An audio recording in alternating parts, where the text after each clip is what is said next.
Algo está mudando as pessoas no meu prédio. Não sei como descrever os fenômenos atuais do que vou explicar. Da maneira mais simples possível é que eles voltam diferentes. Quando eles falam, seus olhos nunca se movem, nunca se afastam nem por um segundo. Penetrantes orbes de sombra que parecem conhecer algum tipo de segredo profundo que eu nunca poderia entender. Eles parecem estar todos conectados, de alguma forma inexplicável, como se estivessem todos envolvidos em alguma piada cruel que eu não poderia participar. A menos que eu entre no elevador, é claro. Menciono isso agora, não porque tenha certeza no momento em que escrevo, mas porque suspeito que surgiram nas últimas semanas. Coisas que cresceram em mim e que devem ser descritas aqui. Estou escrevendo isso porque eu estou com medo. Eu posso me ouvir falando comigo mesmo agora. Aquele carrilhão chamando ao longe no corredor. Preciso que alguém saiba o que aconteceu comigo, caso eu volte diferente. Veja, tendo voltado meus olhos para esta aparição e tentando o meu melhor para descobrir a fonte dessa irregularidade, eu passei a acreditar que é o elevador que os muda. O elevador do tipo de desenho em tesoura fundida que geme e grita quando você chega a um fechamento gradual a cada elevação de cada andar. Há algo nele que eu não gosto.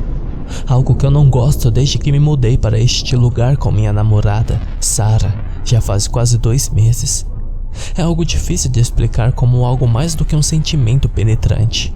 Uma sensação interna de ameaça em relação a este elevador em particular. Parece ter uma aura anormal. Uma deliciosa, quase alegre, quando aquele portão de metal se expande, dando as boas-vindas a você, convidado. Acho que agora seria um bom momento para informá-lo de que nunca pus os pés naquela engenhoca.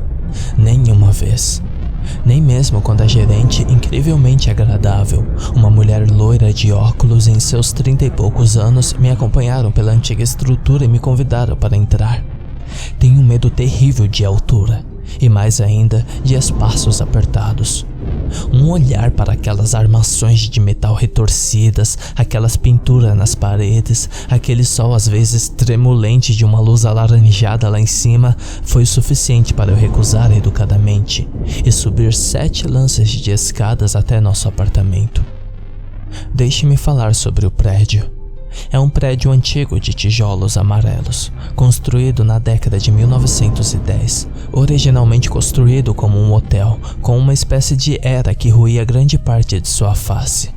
É lindo, cheio de carisma e personalidade de uma forma que nada construído nos tempos mais modernos poderia ser.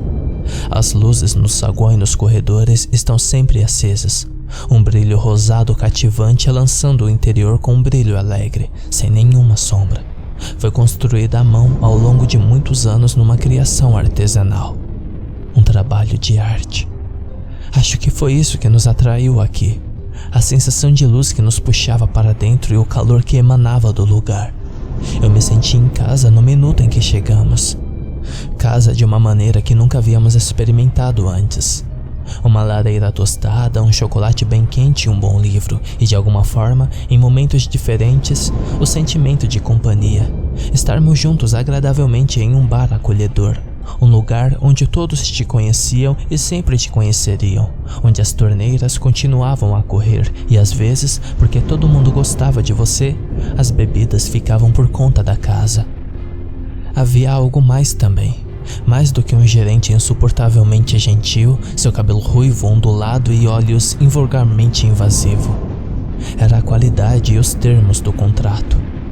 Há meses procurávamos um lugar na cidade, vasculhamos mais de 100 residências diferentes e nunca encontramos uma com a oportunidade como essa.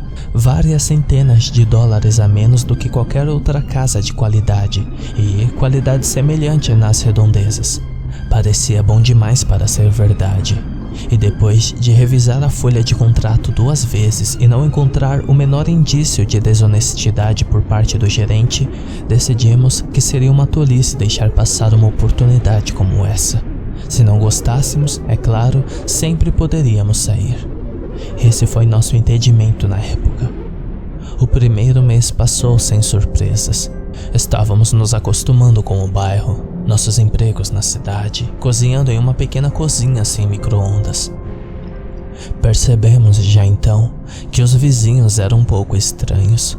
Seus sorrisos eram mais largos e alongavam-se em seus rostos. Seus olhos não pareciam piscar com frequência suficiente e eles pararam. Parados principalmente quando os cumprimentávamos nos corredores e nas escadas. Mais de uma vez tive a noção bizarra de que eles permaneceram assim, mesmo depois que saímos, parados, imóveis, mesmo depois que tínhamos ido embora. Eu descartei isso como nada porque é claro que era. Coisas assim não existem e, se existissem, não existiriam em alguma parte isolada do país. Alguma província rural onde o fantasma de uma viúva habitava a velha casa na fazenda? Pelo amor de Deus, estávamos na cidade. Tínhamos centenas de vizinhos e nenhum deles disse nada sobre isso. Todos eles pareciam bem. Não nos incomodou no início, não o suficiente de qualquer maneira, não nas primeiras semanas. Não somos particularmente sociais e não passamos muito tempo com nenhum deles. Quem se importavam se eles estavam um pouco desligados? Isso mudou quando conhecemos nosso novo vizinho do apartamento 703, Henry, um jovem sarcástico e extremamente inteligente, recém-saído da universidade. Ele estava trabalhando em uma empresa de TI algumas ruas abaixo do prédio e mudou-se para evitar o tráfego. Nós nos conectamos imediatamente de uma forma que apenas pessoas com interesses semelhantes podiam, e começamos a visitá-lo em seu apartamento. Na maioria das vezes para jogar jogos de tabuleiros, da qual ele era um verdadeiro sábio. Ele nos proporcionou companheirismo sincero, uma qualidade que nos faltava desde nossa mudança. Ríamos com frequência e, de brincadeira, às vezes, discutíamos como todas as outras pessoas no prédio pareciam ter os mesmos modos. Em uma noite em particular, Henry até mesmo tirou uma de suas meias e, colocando-a na mão com um movimento, fez com que falasse com a voz que imitava a gerente. "Tente, fique se gostar." Rimos tanto que doeu, e comentamos na época que ela havia dito exatamente a mesma coisa para nós. Ele disse, então, com um sorriso, que se acreditava em fantasma, eles deveriam ter habitado um prédio como este. Por alguma razão, isso fez com que todos nós ficássemos em silêncio por um tempo. Fantasmas? Impossível. Mas então aconteceu. Lembro-me da noite em que Henry mudou. Só cheguei em casa depois das 9. Sarah já havia preparado nosso famoso pão de alho e salada grega, que levaríamos para o jantar no apartamento de Henry. Planejamos jogar banco imobiliário depois. Como sempre, Henry generosamente começaria o jogo com muito menos riqueza para nos dar a chance melhor de ultrapassá-lo. Sarah me repreendeu de brincadeira. Beijou na porta e disse que nos atrasaríamos, embora ambos soubéssemos que Henry não se importaria com isso. Ele provavelmente preferiria. Eu penteei meu cabelo e fomos para a porta ao lado. Ninguém respondeu na primeira batida. Ou na segunda. Estávamos ficando preocupados na terceira. Sua porta estava trancada. Nunca estivera trancada antes, nem mesmo quando ele ia trabalhar, o que sempre tentávamos alertar o que poderia causar problemas na cidade. Ele disse que não tinha muita coisa de valor e, se alguém quisesse, poderia roubá-lo.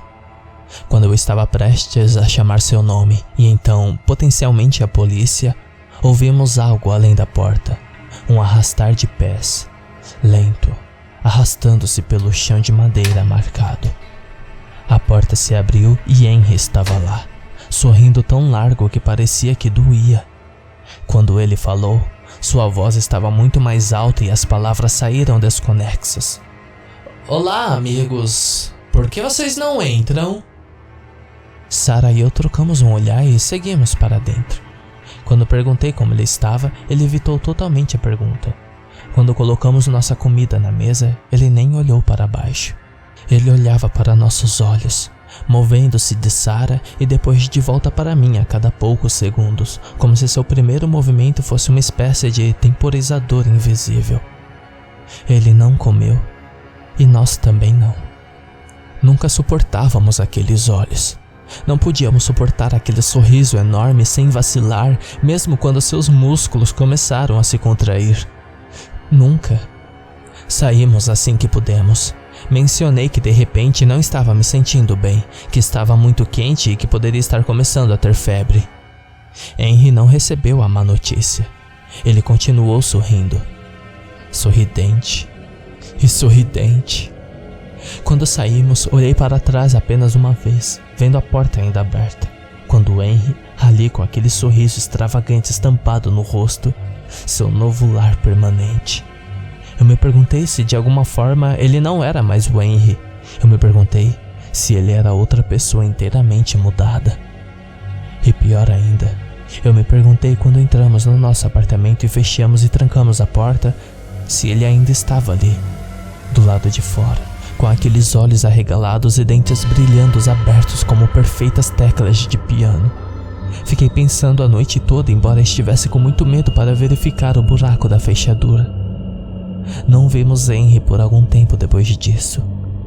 Paramos de vê-lo ir trabalhar e, depois de mais uma semana, percebemos também que não vimos ninguém entrar ou sair do prédio. Um pensamento começou a vir com mais frequência então.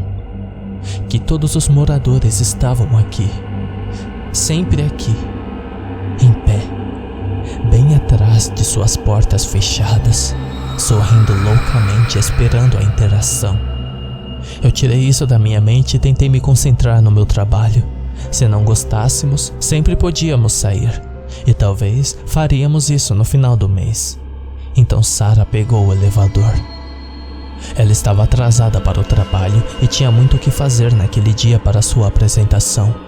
Eu me ofereci para ajudá-la a descer, mas ela se recusou. Acenei para ela do lado de fora da porta, sentindo-me estranhamente assustado e completamente sem saber o porquê. Eram 8 da manhã e não havia razão para ter medo. Nada lógico de qualquer maneira. Nada além de pensamentos ansiosos que encheram minha cabeça de pesadelos. Eu a vi entrar no elevador. Vi aquela mandíbula de metal se esticar, projetando-se como mandíbulas e se fechar quando ela entrou. Eu sabia que algo estava terrivelmente errado enquanto observava envolvê-la naquela luz alaranjada brilhante e começá-la a levá-la para baixo. Eu queria chamá-la, mas me senti relutante. Ela não voltou para casa naquela noite. Liguei para o trabalho dela e tive certeza que ela nunca apareceu naquele dia. Seu chefe ficou furioso, mas essa era a última de minhas preocupações. Liguei para a polícia e disse que ela estava desaparecida. Eles vieram e me encontraram no prédio. Liguei para a família dela. Procuramos por ela, mas não encontramos nada. Eles me questionaram. Eu não tive nenhuma resposta. Contei a eles sobre aquela manhã, como ela sorriu, acenou e entrou no elevador a caminho do trabalho. Isso era tudo o que eu sabia. Estávamos felizes. Eu nunca a machucaria. Ela estava desaparecida por 3 dias antes de voltar. Eu havia parado de trabalhar e estava deitado na cama, sozinho no escuro. Eu estava perturbado. Eu não sabia o que fazer. Eu estava procurando por ela há dias, exausto. Ouvi chaves movendo do lado de fora da porta e meu coração deu um pulo. A maçaneta girou e ouvi seus pés se arrastando. Corri para ela e a envolvi em meus braços. Seus músculos não se moveram. Ela estava ereta, perfeitamente. Olá, amor, disse ela. Estou em casa. Aquela voz. Eu já tinha ouvido isso antes. Eu agarrei seu rosto em minhas mãos e puxei para perto. Eu mal conseguia ver seus olhos no escuro, mas sabia o que iria encontrar lá. Nada. Distância. Frio. Inquebrável vazio. Isso foi há 2 dias. Ela não vem para a cama. Ela está parada na porta. Eu não sei o que fazer. Não saio há dias. Eu sou o único que sobrou. Eu não posso sair. Eu sei disso agora. Não vai me deixar. Eu sei que ela mentiu. Eu jamais poderei sair. Eu vou pegar o elevador. Eu não tenho escolha. Ele está me chamando agora. Minha cabeça está zumbindo. Está me dizendo o que fazer. Não sei aonde isso vai me levar. Eu posso ouvir o carrilhão no corredor. Eu posso ouvir aquele portão de metal sendo aberto. Está me convidando para entrar. Eu estou sozinho no prédio. Eu não quero mais ficar sozinho.